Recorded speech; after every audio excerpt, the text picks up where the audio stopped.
कलिया चीरता है इरफान अंसारी। लेकिन पहली बार मैं देख रहा हूँ हमारे लोकप्रिय मुख्यमंत्री जी ने युवाओं के हित में सीना चीर दिया। तुम्हारी पीड़ा मेरी पीड़ा है, you don't worry, I am with you. जब मैं बाबूलाल जी को देखा तो मैं तो एकदम सदमे में चला गया कि जब जेपीएससी के घोटाले की शुरुआत यदि किसी ने किया है तो भाजपा ने किया है और बाबूलाल मरांडी जी ने किया होगा। चाहे वो मंत्री का बेटा हो, विधायक का बेटा हो, इवन के सीएम का भी परिवार से कोई जुड़ा हुआ। कुछ सीएम साहब कहा कि अगर जांच का दायरा बढ़ाने में अगर हमारे घर से भी कोई शंका हो तो मेरा घर को भी जांच कर सकते। झारखंड विधानसभा के मानसून सत्र के पहले ही दिन जेपीएससी जेएसएससी का मुद्दा सदन के बाहर से लेकर सदन के अंदर तक छाया रहा। एक तरफ बीजेपी ने सरकार पर नौकरियां बेचने और सीबीआई जांच से बचने का आरोप लगाते हुए प्रदर्शन किया, तो वहीं कांग्रेस ने पलटवार करते हुए बीजेपी के प्रदर्शन को महज राजनीतिक नौटंकी बताया। कांग्रेस का दावा है कि हेमंत सोरेन सरकार छात्रों के साथ पूरी मजबूती से खड़ी है और उनकी हर जायज मांग पर गंभीरता से काम कर रही है। फिलहाल इस पूरे विषय पर कांग्रेस के नेता विधायक का क्या कुछ कहना है, हम उनसे जुड़ते हैं और जानते हैं। देखिए, देवता ने तो हमेशा छात्र हित में आंदोलन किया है और उनको मैं स्वागत करता हूँ। उनका आंदोलन को मैं समर्थन देता हूँ, छात्र के आंदोलन को मैं समर्थन देता हूँ। उनकी जो भी मांगे हैं उसको राज्य सरकार पूरी गंभीरता पूर्वक देख रही है और त्वरित कार्रवाई भी कर रही है। सीआईडी का गठन, सीआईडी के माध्यम से कई लोगों की गिरफ्तारियां होगी और कोई भी इसमें शामिल होगा, चाहे वो मंत्री का बेटा हो, विधायक का बेटा हो, इवन के सीएम का भी परिवार से कोई जुड़ा हुआ। कुछ सीएम साहब कहा कि अगर जांच का दायरा बढ़ाने में अगर हमारे घर से भी कोई शंका हो तो मेरा घर को भी जांच कर सकते हैं। बच्चे भूखे थे लेकिन फिर भी सुरेश बैटा जी लोग से मिलने नहीं गए, क्या कुछ कारण है? देखिए, हम लोग ने इंटरव्यू के माध्यम से हमने उनके समर्थन में अपनी बात रखा है। समय नहीं मिलने के कारण से नहीं गए हैं, जरूर जाएंगे हम लोग। एक दो दिन के लिए हम बेंगलोर गए थे और बहुत जल्द उनके साथ मिलेंगे। हम लोग को डेलीगेशन मिलने के लिए हम लोग को पार्टी ने भी अधिकृत किया है। कार्य मंत्रणा की बैठक हुई, माननीय मुख्यमंत्री जी, नेता प्रतिपक्ष और कार्य मंत्रणा समिति के सभी माननीय सदस्य उपस्थित हुए और यही तय हुआ क्योंकि ये प्रथम अनुपूरक बजट कल पेश किया जाएगा और इस पर 2 घंटे का वाद विवाद होगा। मानसून सत्र है, कम दिनों का सत्र है और बुनियादी तौर पर यह सत्र किसानों के लिए होता है। मानसून सत्र ये तय हुआ कि यदि आवश्यकता पड़ी तो वाद विवाद की अवधि घंटा 2 घंटा बढ़ाई जा सकती है और राज्य के ज्वलंत समस्याओं पर, चाहे वो किसान की समस्या हो, छात्रों की समस्या हो, उस पर लोग चर्चा कर सकते हैं, सरकार उतर सकती है। सर, विपक्ष ने आज जिस तरह से बात करके जेपीएससी और जेएससी के मुद्दे को हाईलाइट करने का प्रयास किया है, वो जेपीएससी के मुद्दे को हाईलाइट करने का प्रयास नहीं कर रहे।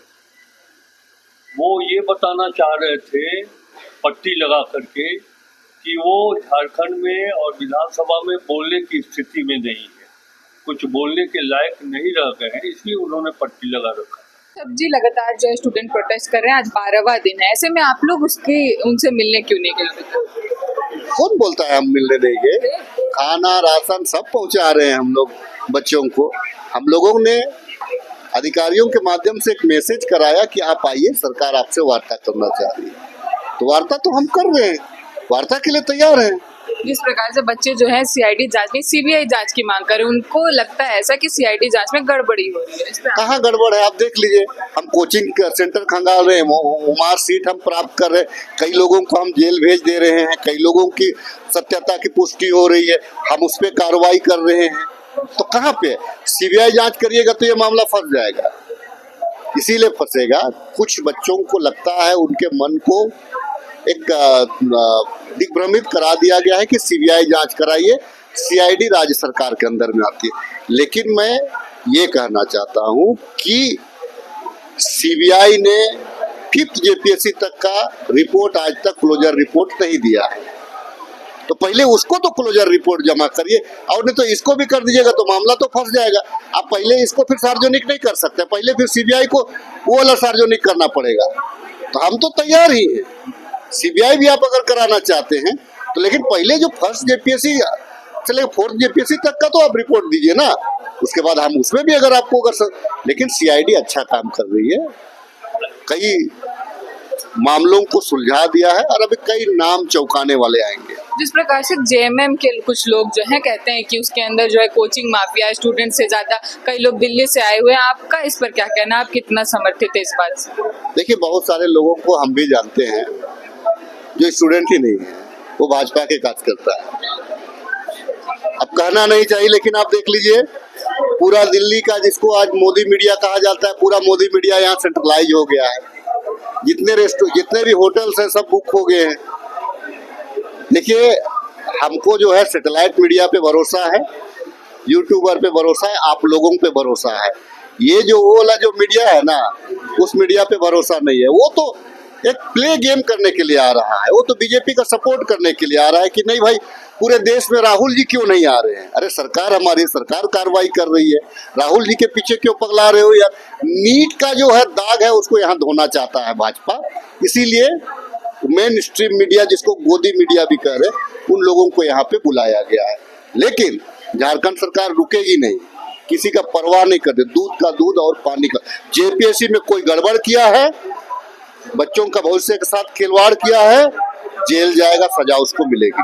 पूरी तैयार है सरकार इस वार्ता के लिए, क्योंकि सरकार विश्वास करती है कि संवाद से ही समाधान निकाला जा सकता है। छात्राओं को पूरी आज़ादी है अपने तरीके से, अपने संवैधानिक तौर तरीके से आंदोलन करने के लिए, अपने बातों को रखने के लिए, और संवैधानिक तरीके से वो कर भी रहे हैं। सरकार ने अपने तरफ से एक डेलीगेशन कमेटी बनाई है, उसमें छात्र छात्राओं से ये पूछा गया है कि आप कौन सी उचित समय और कौन सी उचित जगह मानते हैं ये वार्तालाप करने के लिए। जैसे उनके तरफ से ये डिटेल्स आएंगी, सरकार उनके साथ बैठ के सारी चीजों में डिस्कस करेगा। बीजेपी पूछ रही कि सीबीआई से डरती क्यों है सरकार? आज अगर संवैधानिक जांच संस्थाओं का इतना गंदा हालत किया गया है तो उसके लिए केवल और केवल बीजेपी जिम्मेवार है। वो इसीलिए कि आज राज्य सरकारों को सीबीआई पे भरोसा नहीं। क्यों? क्योंकि वो द्वेष की भावना से काम करती है। आज राज्य सरकार जनता को सीआईडी पे विश्वास नहीं। क्यों? क्योंकि वो राज्य सरकार के अधीन पे है। तो आज जो ये अविश्वसनीयता का सिचुएशन डेवलप हुआ है, ये किसके कारण? ऐसी तानाशाही सरकार, बीजेपी केंद्र सरकार के कारण। मगर मैं आपको विश्वास दिलाना चाहती हूँ, सीबीआई के पास आज पूरे, अगर आप कार्यकाल में सीबीआई का देखिएगा तो 148 डॉक्यूमेंटेड पेपर लीक के मामले हैं, उसमें से मात्र एक का ही क्लोजर रिपोर्ट आज तक दिया गया है। वहेराज सीआईडी जिस स्पीड में झारखंड में काम कर रही है, मुझे पूरा विश्वास है, पूरा आशा है कि जो लोग भी इन चीज़ों में दुस्साहस करके संलिप्तता उनकी पाई जाएगी, कड़ी से कड़ी कार्रवाई उन पे की जाएगी। उससे भी बड़ी चीज है कि न्याय हमारे छात्र छात्राओं के साथ होगा। धन्यवाद। बाबूलाल मरांडी जी चले गए। जब मैं बाबूलाल जी को देखा तो मैं तो एकदम सदमे में चला गया कि जब जेपीएससी का जब घोटाले की शुरुआत यदि किसी ने किया है तो भाजपा ने किया है और बाबूलाल मरांडी जी ने किया। विद्यार्थी परिषद विश्वविद्यालय के जो प्रोफेसर थे दिलीप प्रसाद, इसकी नियुक्ति किसने किया? बाबूलाल मरांडी जी ने किया। उसके बाद से ही आप देख लीजिएगा घोटाले पे घोटाले, घोटाले पे घोटाले। आज आप देख लीजिए हेमंत सोरेन जी के परिवार का कोई बच्चा जेपीएससी में नहीं है, लेकिन बाबूलाल मरांडी जी का बच्चा जेपीएससी के अंदर कोई ना कोई एम्प्लॉय में हुआ है। सुदेश महतो जी का देख लीजिएगा, जो भी हो, मतलब अगर आप कोई बीज बोए हैं तो उसका ये साइड इफेक्ट है, लेकिन हम लोग उसको दूर कर रहे हैं। और मैं ये कहना चाहता हूं कि नीट एग्जाम अलग है और जेपीएससी का एग्जाम अलग है। यहाँ पर 300 या 400 बहाली होती है, नीट में लाखों लाख बहालियां होती है, पूरे हिंदुस्तान के बच्चे वहां पर एडमिट होते हैं और उसके बाद उसके भविष्य के साथ अगर कोई चलता है तो ये संसार करने वाली बात है। मैं जो डॉक्टर मैं कहना चाहता हूँ, नीट एग्जाम में जो पेपर लीक हुआ, ये इस्तीफा से काम नहीं चलेगा। अभी तो धीरे धीरे हम लोग बातें आ रही है, बेवजह झारखंड के जो धरना को आंदोलन का रूप दिया जा रहा है, ये बात ठीक नहीं है। हम लोग गंभीर हैं, युवाओं से बात कर रहे हैं, युवाओं के प्रति हमारी बिल्कुल भीतर से हमारी गहरी संवेदना है। और दूसरी बात, एक बात और आप लोग जान लीजिए, हम तो सुने थे रामायण में कि हनुमान जी कलेजा चीरते थे, राम भक्त हनुमान जी कलेजा चीर देते थे, लेकिन पहली बार राम जी ने कलेजा चीरा है, वो भी किसके लिए? हमारे युवाओं के लिए। कलेजा चीरता है इरफान अंसारी, लेकिन पहली बार मैं देख रहा हूं हमारे लोकप्रिय मुख्यमंत्री जी ने युवाओं के हित में सीना चीर दिया कि तुम्हारी पीड़ा मेरी पीड़ा है, you don't worry, I am with you, that's all.